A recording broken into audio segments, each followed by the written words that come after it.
Today's story takes us to Chicago. My name is Claire Bennett. I'm 27 years old, and at 2 in the morning, my parents were outside my apartment door pounding so hard the hallway walls shook. My mother was sobbing. My father kept yelling my name, and someone behind them screamed, "We were joking. Claire, open the door, please."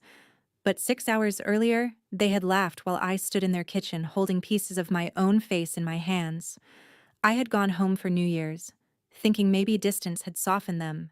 Maybe time had done what love never seemed able to do in that house.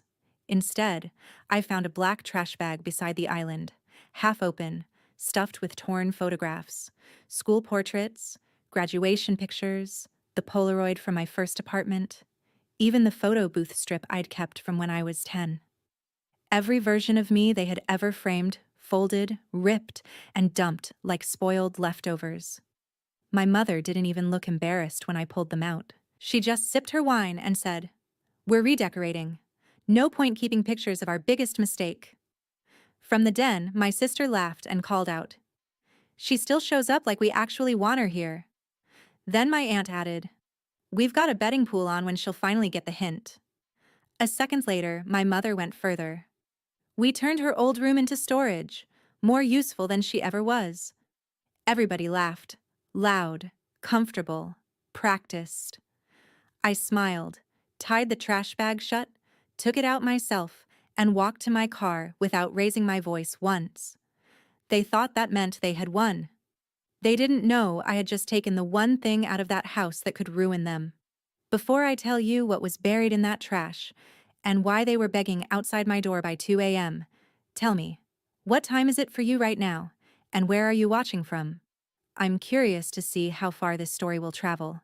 The drive back to Chicago should have taken 40 minutes, but I sat parked 3 blocks away from their house for nearly 20 before I even turned the key. My hands weren't shaking because of the insult. That part was old, familiar, predictable. What got to me was the carelessness of it, the ease. As if destroying me had become such a family tradition, they didn't even notice when they were doing it anymore. I finally pulled onto the road with a trash bag on the passenger seat and one torn picture resting on top. A kindergarten photo with a missing corner where my mother's fingernail had ripped straight through my shoulder. At a red light, I looked deeper into the bag, expecting only more pieces of my face. Instead, I found something else mixed in with the photos. 3 old mini cassette tapes, a cracked digital recorder, and a bank envelope with my father's handwriting on it. That made me stop breathing for a second. I knew those tapes. Years ago, before I became an archival audio engineer, I used to label everything in that house because no one else cared enough to keep records straight. Birthday speeches, mortgage calls, my grandfather's voice memos. Drunk family arguments they forgot I could hear from the stairs. I used to save sound because it felt safer than memory. Memory could be denied. Sound couldn't. When I got home, I spread everything across my dining table and started sorting. Torn photos on the left, tapes in the middle, envelope on the right. Inside the envelope were late notices, a home equity statement, 2 unpaid tax letters, and a copy of a transfer form with my father's signature half finished and my mother's notary page attached. They weren't just in trouble. They were drowning. And suddenly the jokes at dinner made sense. The new hardwood floors, the redecorating, the eagerness to erase me from the walls. They weren't refreshing the house. They were staging it, getting ready to sell. What they didn't know was that for almost 3 years, I had quietly paid several overdue bills tied to that property through a third-party account after my grandfather asked me, begged me, not to let the family home collapse while he was sick. I did it because he had once whispered to me, "You're the only one in this family who hears what people really say." After he died, I kept helping. Not because they deserved it, because I was stupid enough to believe maybe one day they'd stop treating me like a scar they regretted. That night, staring at those letters, I realized something brutal. They had mocked me with my own money, keeping the lights on behind them. So I opened my laptop, logged into every account I had used to shield them, and ended every transfer. Property tax cushion, gone. Emergency utility float, gone. Mortgage gap auto payment, Gone. Insurance bridge. Gone. Then I did what I do better than anyone. I restored sound. I cleaned the static from the old tapes, digitized the files, and listened. By midnight, I had my mother joking with my aunt about milking Claire until Walter dies. I had my father laughing that I was good for silent money and nothing else. I had my sister saying they should keep pretending to need space until I covers the spring arrears too. And on the newest file, recorded by accident when the digital recorder had apparently been tossed in a junk drawer and activated, I heard them discussing the sale of the house.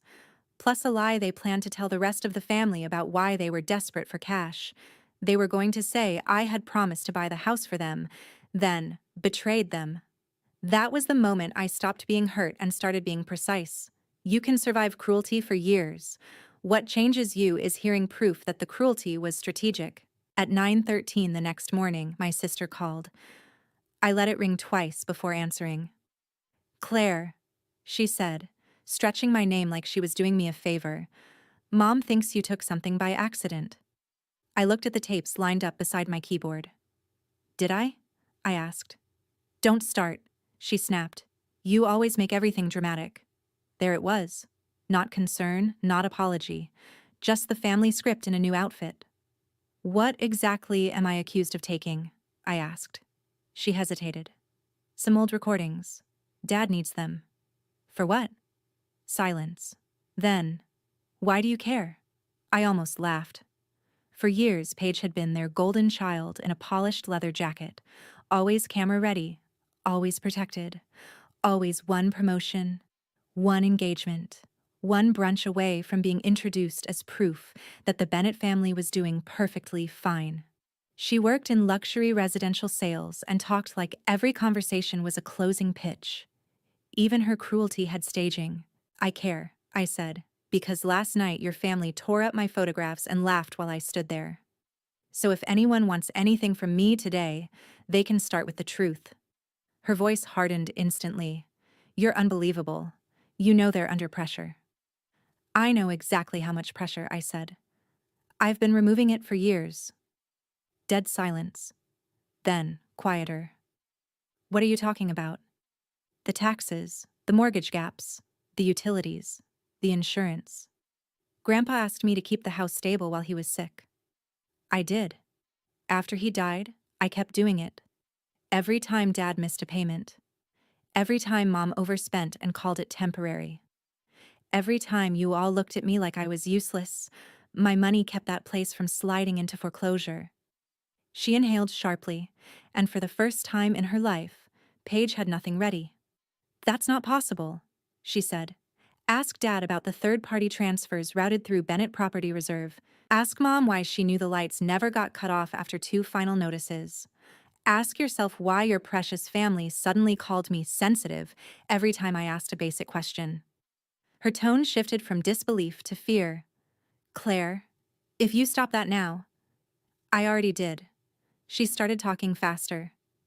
You can't do that without warning. Interesting, I said. No one warned me before shredding my childhood.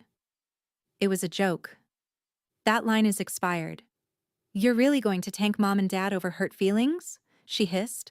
Hurt feelings. That's what people call damage when they've never had to carry it. No, I said calmly. I'm declining to keep financing people who call me their biggest mistake. She tried a different tactic immediately. Meet me for coffee. Why? Because this is bigger than you being emotional. Then say the real reason. A pause. Because the house deal falls apart if those accounts lapse. There it was. Not love, not family, exposure. I agreed to meet. Not because I needed explanation, but because I wanted to see which version of desperation they would wear in public. We met at a cafe in Lincoln Square where Paige arrived 10 minutes late. Overpriced coat, perfect makeup, eyes red from either crying or strategic rehearsal. She didn't sit before speaking. Dad's bridge lender pulled back this morning.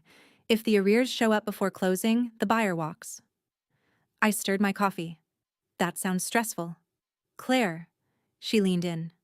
Be serious. I am. She dropped her voice. Mom said terrible things. Fine, we all did. I'm not defending it. But if this sale collapses, they lose everything. Not everything, I corrected. Just the house they were preparing to sell while blaming me. She froze. How did you know that? I let that sit. Then I told her about the recordings. Not all of them. Enough. Her face actually drained. You recorded us?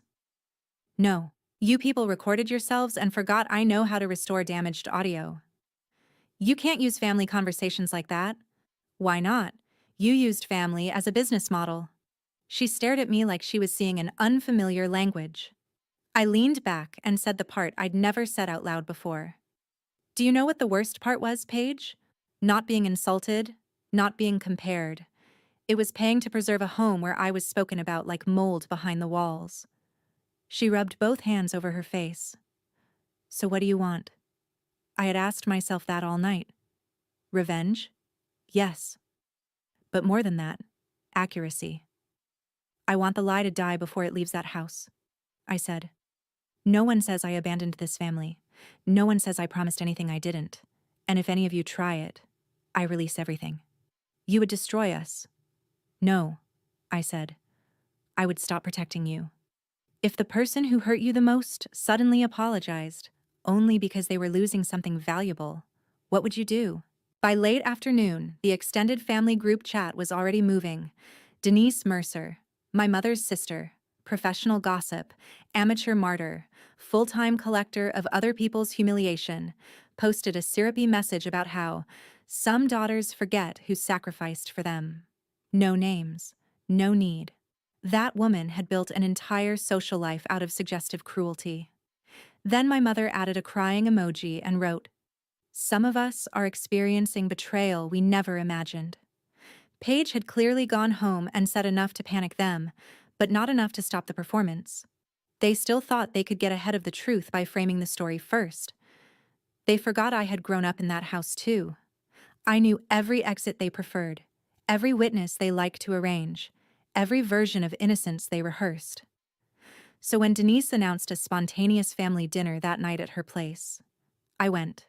Not to reconcile, to end the guessing game. Her house in Oak Park was packed before 7. Cousins in the kitchen, uncles near the TV, women circulating charcuterie and judgment in equal portions. My mother stood by the island wearing grief like costume jewelry. My father avoided my eyes. Paige looked sick. Denise smiled the second I walked in, the way people smile before they light a match. "Claire?" she sang. "So nice of you to come. We weren't sure you still considered yourself part of this family." A few people laughed nervously. I took off my coat, set my purse down, and said, "That depends. Is this the part where you all pretend I'm unstable? Or the part where you ask me to keep funding the house sale?" The room didn't just go quiet, it snapped quiet. Denise's smile flickered. My mother made the mistake of recovering first. "What are you talking about?" she asked, hand pressed dramatically to her chest. "Exactly what you think." I took my phone out, opened a document, and read the arrears amounts out loud. County taxes, utility backlog, insurance lapse risk. 2 bridge requests.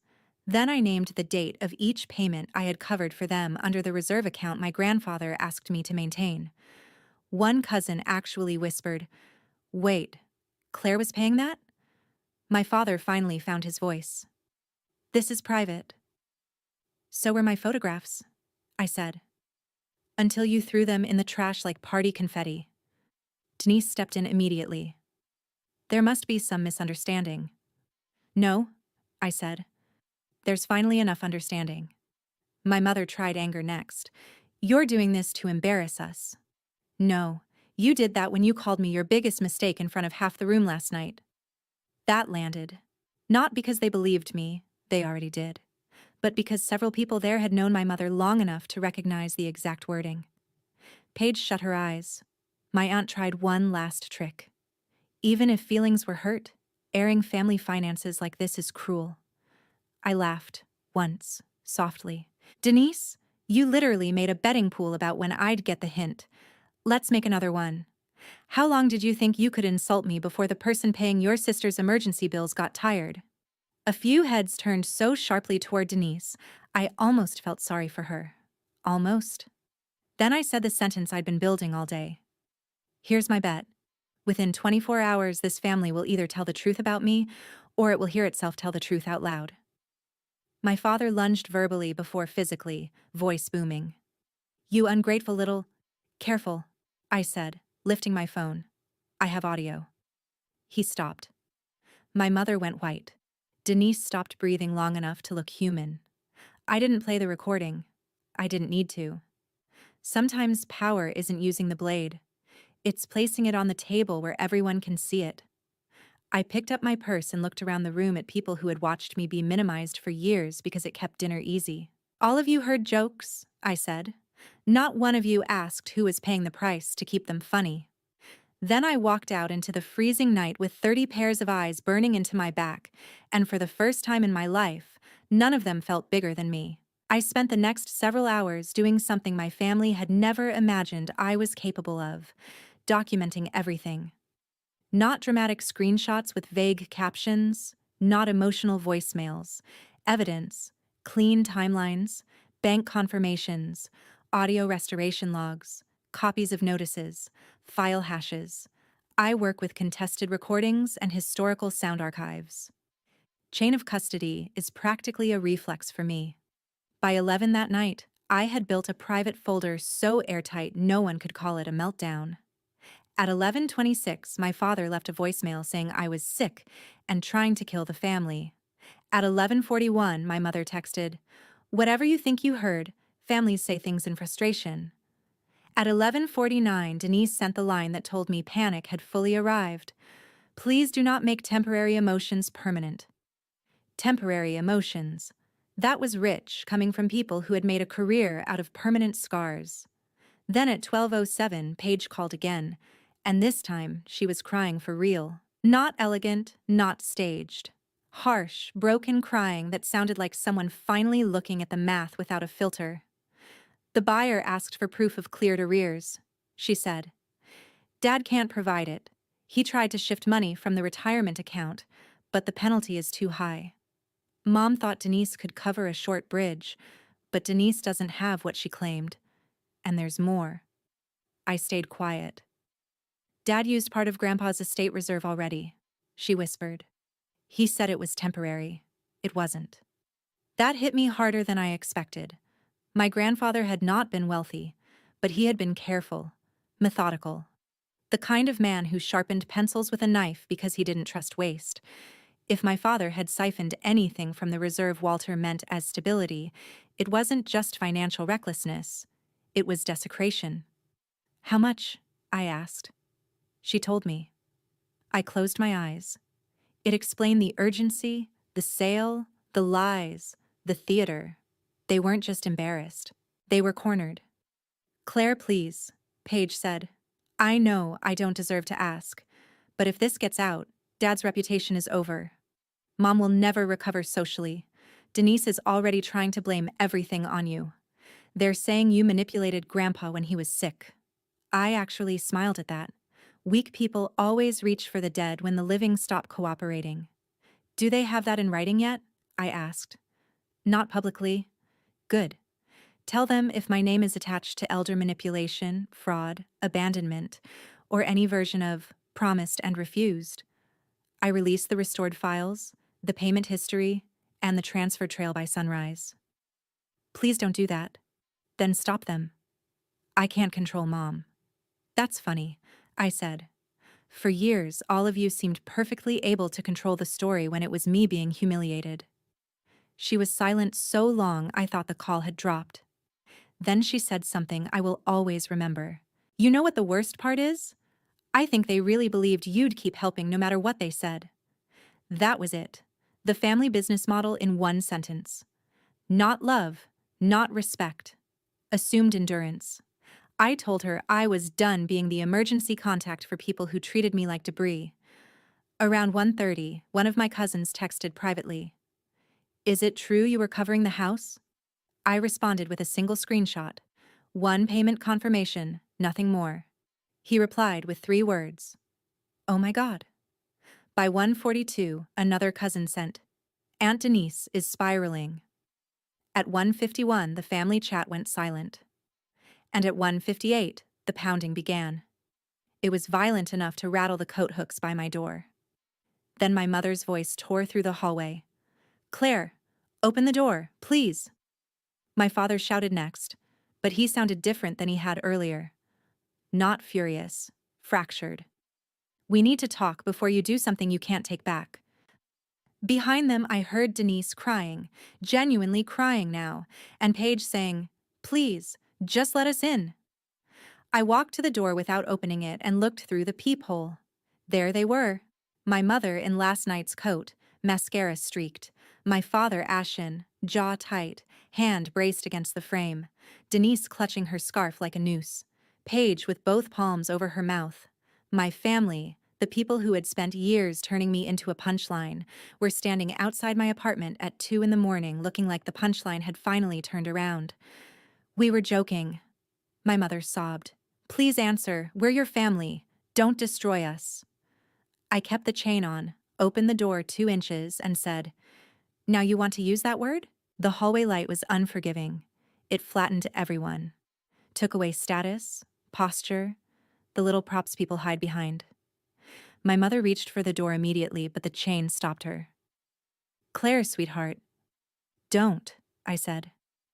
She flinched like I had slapped her. "Good. Let the word hurt for once." My father stepped forward, trying to reclaim authority through tone. "This has gone far enough." "You're right," I said. "It has. That's why you're out here." Denise started crying harder. "We are not bad people." I looked at her for a long second. That sentence only appears when someone knows exactly how they've been behaving. Paige whispered, "Claire, please let us explain. You had 27 years. My mother pressed both hands together like prayer. "We said awful things. We were stressed. The house, your grandfather's paperwork, the buyer, everything piled up. We lashed out. That doesn't mean we meant it." "You framed me as a mistake for years," I said. At what point was that not meant?" My father's voice rose. "You are taking private family ugliness and weaponizing it publicly." "No, I'm refusing to keep paying for it privately." That shut him up again. He hated facts because they offered nothing to dominate. Denise tried another angle. "If this gets outside the family, Richard could face questions. Evelyn could lose standing at church. Paige's clients." I cut in. "And where, exactly, was this concern for reputational damage when you all mocked me in front of relatives?" No answer, because there wasn't one. My mother finally said the quiet part out loud. "Tell us what you want." There it was. The sentence desperate people reach when manipulation fails. Not "what do you need?" Not "how do we fix this?" What do you want? Transaction language, home language. I had already decided. "First," I said, "you stop lying. Tonight. Not tomorrow morning. Not after consulting each other. Tonight." In the family group chat and individually to everyone who was at Denise's house, you will state that I did not abandon you, did not promise to buy the house, did not manipulate Grandpa, and did not refuse to help after making commitments. You will state that I privately covered multiple property-related costs for years and that your treatment of me was cruel. My father recoiled. "Absolutely not." "Then go home." My mother grabbed his sleeve so fast it frightened even him. "Second," I continued, "you admit that Grandpa's reserve was used without proper disclosure." My father exploded. "You don't know what you're talking about. I know the transfer amounts, the dates, and the language you used on tape when you said, 'We'll put it back before Claire notices.'" He stopped moving. Paige started crying again, but softer this time, like grief finally had a name. "Third," I said, and this was the part that mattered most to me, "you do not contact my employer, my friends, or anyone in my building with any version of this story. If one whisper reaches my professional life, I release everything beyond the family." Denise shook her head frantically. Public humiliation is too far. I almost laughed at the perfection of that sentence coming from her mouth. "No. Public humiliation was turning me into a sport. My mother's knees actually buckled a little, and Paige caught her elbow. "Claire," my mother whispered, "please don't take everything from us." "I didn't," I said. "You built a life on the assumption I would absorb every blow and still show up with a check. I'm just stepping out of the line of fire." My father stared at me, not angry anymore, terrified. That was new. He lowered his voice. "If we do this, if we say all of that, there is no coming back." I looked straight at him. "Exactly." Silence stretched. Then something happened I did not expect. Paige turned to them, not to me, to them, and said, "Do it." My mother blinked. "Paige, do it," she repeated, stronger.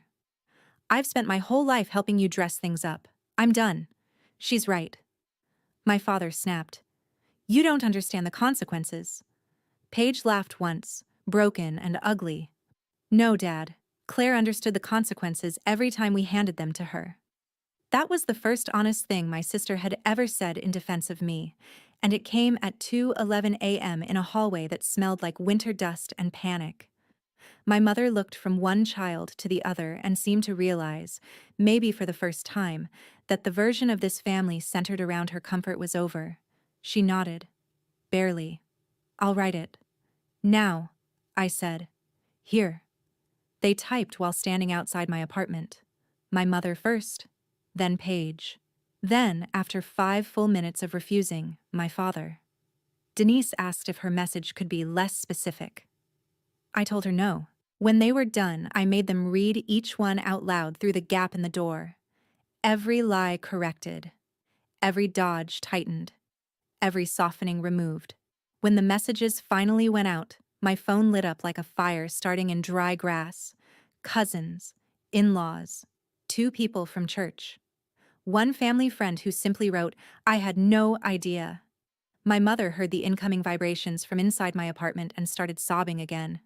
"Are you happy now?" she asked. I thought about that honestly. "No," I said, "but I'm no longer available for your version of unhappy." They left my building a little after 2:30 in the morning with their shoulders collapsed and their story no longer under their control. I didn't sleep after that. I sat at my kitchen table, looked at the torn photographs spread in neat stacks, and listened as a message after message came in. Some were shocked, some apologetic, some shamelessly curious. A few relatives tried to explain that they had always felt something was off, which is what cowards say when truth arrives after safety. By sunrise, Denise had already been removed from 2 volunteer committees after one of her own friends saw the family messages and connected them to a years-long pattern of jokes she had made about me in public. My mother called once at 7:08. I didn't answer. My father didn't call at all. Men like him go quiet when bluster stops working. Silence is the only authority they think still looks dignified. Paige texted at 8:14. "I'm moving the rest of Grandpa's documents out of the house today. You were right." I didn't reply immediately. I was too busy doing the thing I should have done years earlier, choosing what happened next based on my peace, instead of their panic. Over the following week, the fallout spread in exactly the way they had feared and I had predicted. The buyer delayed, then renegotiated brutally after learning the house finances were unstable. My father had to disclose more than he planned. My mother's social circle, once fed by curated charm and selective victimhood, thinned overnight. Denise became a cautionary tale in her own orbit, the woman who mistook cruelty for wit, until people finally compared notes. And me? I went to work. I restored a 1968 city council tape on Monday, delivered deposition cleaning files on Tuesday, and had lunch with colleagues on Wednesday who knew nothing about the hallway scene, except that I seemed lighter. That was the strangest part. Revenge, the real kind, doesn't always feel like fireworks. Sometimes it feels like breathing in a room after someone opens the window. A week later, Paige asked to meet. We sat on a bench near Montrose Harbor with coffee going cold in our hands and the lake looking like hammered steel. She told me my parents were probably going to lose more on the sale than they'd admitted. She told me my father had tried to blame everyone in sequence: market timing, Grandpa's decline, my temper, Denise's mouth, before finally sitting down and saying nothing for nearly an hour. She told me my mother had read the messages she sent that night at least 30 times and cried every time she got to the words cruel and mistake. Then Paige said, "I'm not asking you to save them." I turned to look at her. "Good." She nodded. "I just needed you to know I'm not helping them lie anymore." That mattered. Not because it repaired anything instantly, but because truth spoken by someone who benefited from the lie costs more. Over the next month, I made exactly one concession. Not money, not rescue. I agreed to review Grandpa's remaining paperwork and identify what had legally belonged to his estate reserve versus what my father had blurred into household expenses. I did it for Walter, not for them. And I did it with conditions written in email. No surprise visits, no emotional ambushes, no requests for loans, no family emergencies that were really consequences in costume. My mother wrote back a single sentence: "We understand." I'm not sure she did. Maybe she only understood loss. Sometimes that has to be enough. People always ask stories like this to choose a moral that makes everyone comfortable. Reconciliation, grace, family unity. But that isn't always the honest ending. So here is the honest one. I did not take them back the way they wanted. I did not rush into tearful holidays or pretend accountability erased history. I did not let the word family become a crowbar used against my boundaries ever again. I kept my distance. I answered when necessary. I stayed gone when peace required it. And when my mother sent a box of newly framed copies of the childhood photos they had destroyed, I didn't cry. I took out one frame, set it on my shelf, and donated the rest. Because replacement is not restoration. That, more than anything, was the lesson they had to learn too late. You can apologize for breaking something, but you do not get to decide how much of it comes back. The night they stood outside my door at 2 a.m., they thought they were begging me not to destroy them. What they were really begging for was a return to the arrangement where I hurt quietly and financed the illusion. That arrangement died in my hallway, and if there is any lesson worth keeping from all of this, it's this: respecting yourself is not selfish. Walking away from toxic family is not cruelty. Sometimes the most powerful form of love is the kind you finally give yourself when you stop letting blood ties excuse repeated harm. Family does not get unlimited access to wound you just because they helped name you. You are allowed to choose peace over loyalty, truth over performance, and distance over damage. Some people only learn your value when losing access to you becomes expensive. So tell me honestly, would you cut off family if they kept hurting you and calling it love? And what keeps so many people holding on to toxic relationships just because they're family? In my opinion, this story is not just about revenge, it's about awakening. What made Claire powerful wasn't anger alone, but the moment she finally understood her value and stopped letting toxic family members define it for her. That's what makes this story meaningful. Sometimes the strongest response is not yelling, but walking away with dignity and truth on your side. Family should be a place of respect, not repeated humiliation. I think many people will relate to the pain of being taken for granted by the people closest to them. So, what about you? Would you forgive a family that treated you this way, or would you choose distance and peace?